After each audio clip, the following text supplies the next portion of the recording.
اعترف، ليك في الإفيهات؟ يعني للأسف جربت بس ما قدرتش. هبهرك خالص.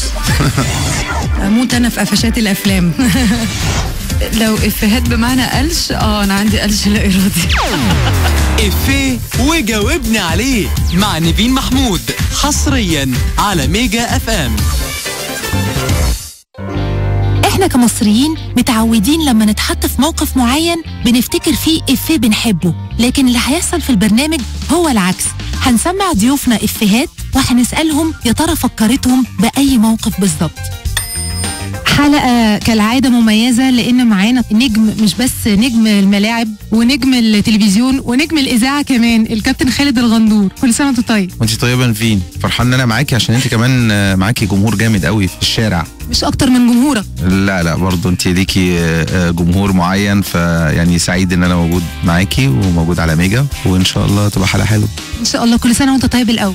وانت طيبة وكل السادة المستمعين طيبين. أول سؤال دايما ببتدي بيه البرنامج، ليك في الإفيهات؟ ده انا ملك الإفيهات. هنكتشف، خلي بالك. تمام، يلا بينا. يلا بينا، هسمعك أول إفيه ونشوف الإفيه ده هيودينا لإيه. أنا القائد ولي وجهة نظر، ربنا يلطف على الماتش. ليه؟ طلعتني ليه؟ عملت إيه؟ أنا القائد بمزاجي، أطلعك أنزلك بمزاجي. ليه؟ لعلق دولة يخفوه من وشي. بصوته ده بصوته. الله يبيزك. أنا القائد بمزاجي وعندي وجهة نظر وهتشوف. طبعا انت اكيد حافظ الإفيه ده. طبعا اكيد. الإفيه الشهير حسن شحاتة واحمد حسام ميدو في ماتش السنغال في بطولة افريقيا 2006. كان طبعا المنظر مش ظريف خالص، يعني اللي حصل من مدير فني كبير ولاعيب كبير، فالشكل كان وحش قوي على الشاشة، لكن الحمد لله خلاص الدنيا عدت. اول سؤال جه في دماغي دلوقتي، بيبقى ايه شعوركم انتوا كلاعيبه كبار جدا لما بيطلع عليكم إفيه بيبقى في فيلم وبيتشهر جدا، فاهم، الكواليس بقى طلعت على الشاشة، بيبقى ايه الشعور؟ والله على حسب الإفيه، بيبقى لو الموضوع فيه نوع من التريقة يعني على موقف سلبي انت عملته في الملعب، بيبقى الموضوع مش ظريف قوي يعني، لكن لما يكون موقف لذيذ على جون على هدف، الموضوع بيبقى ألذ يعني، وخلاص الموضوع بيعدي. صح، وجهة نظر برضه. بس بقى نرجع للإفيه هنا بقى في الفيلم ده، هل حصل لك الموقف ده ان انت كنت في ماتش وبصيت للقائد اللي هو طبعا هنا المدير الفني وقلت له ليه طلعتني ليه؟ حصل معاك؟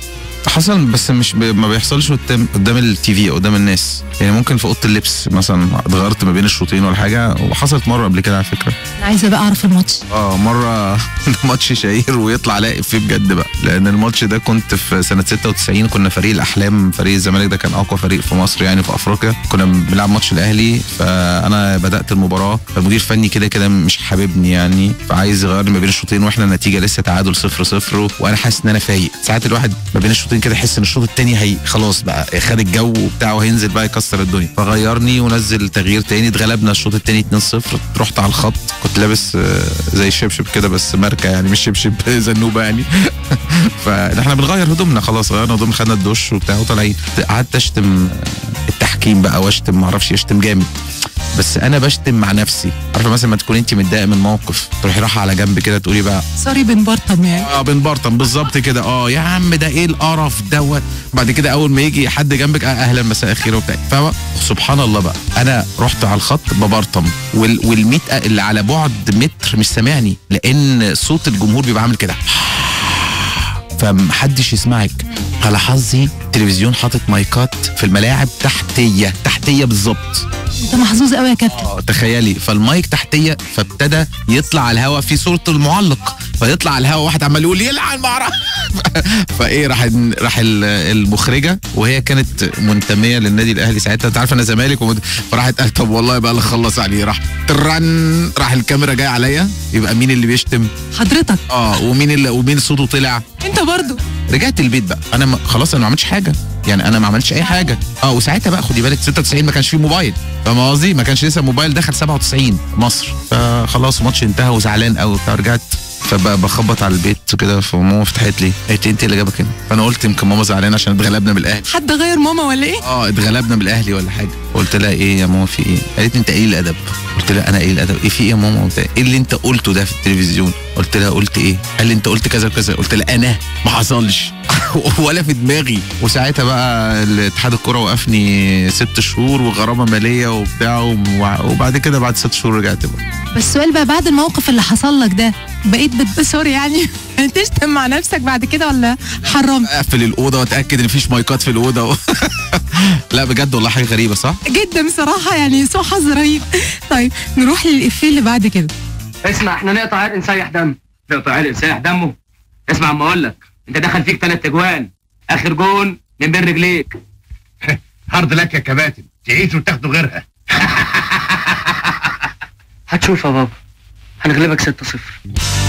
فاكر الفيلم ده؟ طبعا ده من احلى الافلام اللي بحبها، فريد شوقي وعادل امام واكرامي، وعلى فكره ال3 اهلاويه. بس الإفيه هنا بقى في الفيلم ان هما بيعايروا بعض. انتوا بتعايروا بعض بقى بينكم وبين بعض كده كلاعيبه؟ اشهر حاجات بتعايروا بيها بعض وتقولي بالاسامي. لا هو ممكن تكوني بتتريقي بهزار، ما يكون فريق واحد يتريقوا على بعض بهزار. ازاي بقى؟ زي ايه؟ يعني مثلا ممكن لو واحد مثلا بعد ماتش اتغلبنا ولا حاجه، ومثلا واحد زحلق او خد كوبري ما بين رجليه كده، فبنقعد نتريق ونقعد نقلده هو ما كان كده يعني. لكن التريقه الحقيقيه بقى بتكون ما بين فريق وفريق اخر، يعني مثلا اهلي زمالك، اسماعيلي زمالك، اسماعيلي اهلي، يعني اتحاد اهلي، يعني بيبقى في معايره بين الجمهور بقى. بس انا ملاحظه ان حكايه الكباري دي هي اكتر حاجات بتفكروا بيها بعض. اشهر كوبري باسم حد كان لمين؟ لا في مره حسام غالي لاعب الاهلي ادى كوبري لجوارديولا مدرب بايرن ميونخ دلوقتي بايرن ميونخ وكده، وبرده في ماتش مش عارف الزمالك عمر جابر ادى كوبري لحسام غالي حاجه كده يعني. وبعد كده بيقعدوا يتريقوا بقى، عارفه يقول لك بلبس جلابيه فاهم، وبخيط رجلك. دي افيهات في الكوره يعني. إفيه وجاوبني عليه مع نيفين محمود، حصريا على ميجا اف ام. هنتغدى امتى؟ الساعة 2:30. طب هات كبدة الفراخ. ما لقيناش كبده في الفراخ النهارده. طب الجناح الايسر. تصور يا زيكو لما الجون ياكل من الشمال. مش معقول. ده نفس الفيلم، واكرامي هنا قرر ان هو يقلش. طب بيقول لها الجناح الايسر يعني. تخيل لما ياكل الجناح الايسر. بس اكرامي ما ينفعش معاه جناح ده ورك فخد يعني اقل حاجه. طيب مين اشهر لعيب كوره، او ممكن تكون انت معرفش مين اللي بيقلش في وسط الكوره؟ اللي بيقلش في الكوره قليلين، لانه معظمهم مهاريين ولاعيبه كويسه. القلش ده يعني بتبقى غصب عن الواحد. لكن اللي بيقلش في الحقيقه بقى في الافيهات كتير. ما انت ممكن لعيب كوره تلاقيه لعيب جامد جدا بس دمه تقيل جدا، او ممكن لعيب كوره كويس وبس دمه خفيف جدا. وده احنا بنشوفه في يعني مثلا ما بتشوفي بركات مثلا دمه خفيف لذيذ، ابو تريكه تحس انه جد شويه. اكتر واحد بتحب يعني ممكن تقلش معاه مين؟ ولا انت ما بتحبش القلش؟ لا والله بحب حازم امام جدا. لما كنت بلعب كنا بنقعد نهزر. حسام حسن بحب اغيظه جدا. حسام حسن اصله بيتغاظ بسهوله قوي. دم بيفور جامد جدا. هو اساسا ما بيحبش يتغلب خالص. فاحنا لما كنا في المعسكرات وكده ممكن نجيب طاوله، حسام لازم يكسب، فاللعيبه كلها حبايبي بقى كلهم ضد حسام. فانا اروح عارفه بقى اللي هو اكسبه، فاقعد اقوم ارقص وهم اللعيبه بقى تسقف لي. كل ده بنعمل بغيظه يعني بعد ما كسبته فاهم. وبعد كده يجي يقول لي مثلا ما تيجي تلعب تاني وبتاع، هيموت بقى عايز يكسب لي. معلش اصل انا اصابعي من الظهر وجعتني ما اقدرش العب دلوقتي خالص يعني فاهم. هو فاهم بقول لك العب وما ينامش غير اما العب ويكسبني، الا ممكن ما اعرفش ينام. طيب نروح على الإفيه اللي بعده. سلمى تبقى كابتن فريق كرة القدم النسائية هنا في النادي. كرة القدم؟ ايه ده؟ ايه؟ في فاول؟ بتشرب قهوة على الريق يا بابا، ما ينفعش الكلام ده خالص. احنا هنشرب لبن.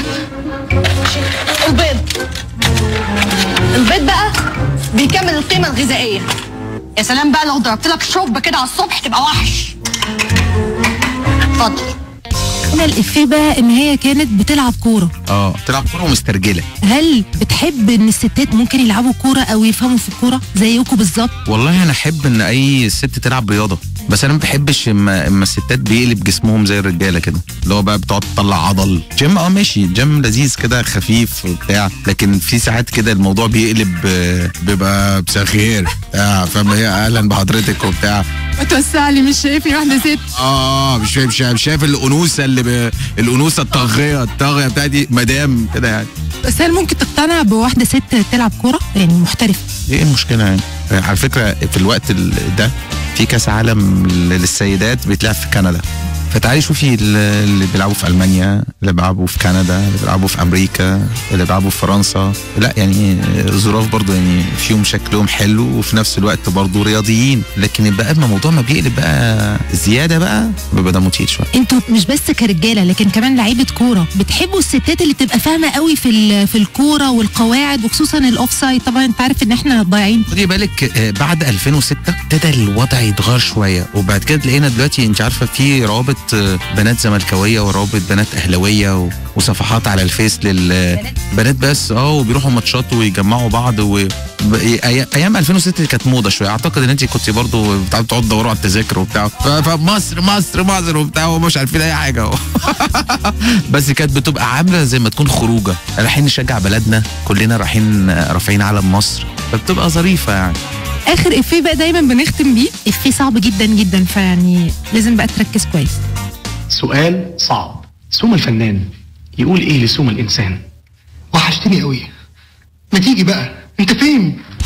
خالد الغندور اللاعب يقول ايه للانسان؟ هقول له وحشتني قوي، هترجع امتى للبرامج وتقدم برامج جميله؟ بس كده يعني. بس البرامج يعني هو ده دلوقتي تركيزك، لكن بقى الملعب وممكن التدريب مش في دماغك؟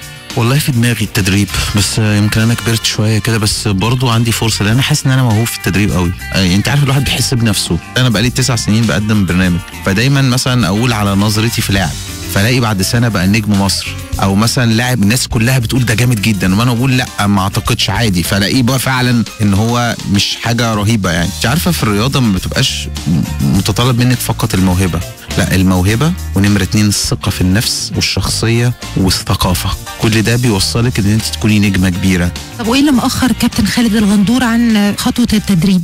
والله ان شاء الله السنه دي هبتدي اخد رخص التدريب، وهبتدي ان شاء الله خطوه خطوه لغايه ما اوصل لمرادي ان شاء الله بجانب البرنامج يعني. اخر حاجه اختم بيها، كل سنه وانت طيب، وان شاء الله بقى كمان نشوفك على المسطح الاخضر زي ما انتم بتقولوا، ومستطيل هو مش مسطح مش بقول لك احنا بطيخ ان شاء الله نشوفك باذن الله كمان كمدرب، وكل سنه وانت طيب. وتقول ايه بقى اللي بيسمعوك على ميجا اف ام؟ اقول لهم للميجاويه صح زي ما انت كنت بتقولي في برامجك، الميجاويه بقول لهم كل سنه وانتم طيبين وكل الشعب المصري طيب، وربنا يحمي مصر يا رب من الارهاب. ومن خلالك بقول لكل ام واب وابن وزوجه فقدت شهيد ليها، كلنا هنموت، بس في ناس بتموت رجاله وفي ناس بتموت محدش بيحس بيها. بالظبط كده. استنوني بكره في حلقه جديده مع ضيف جديد.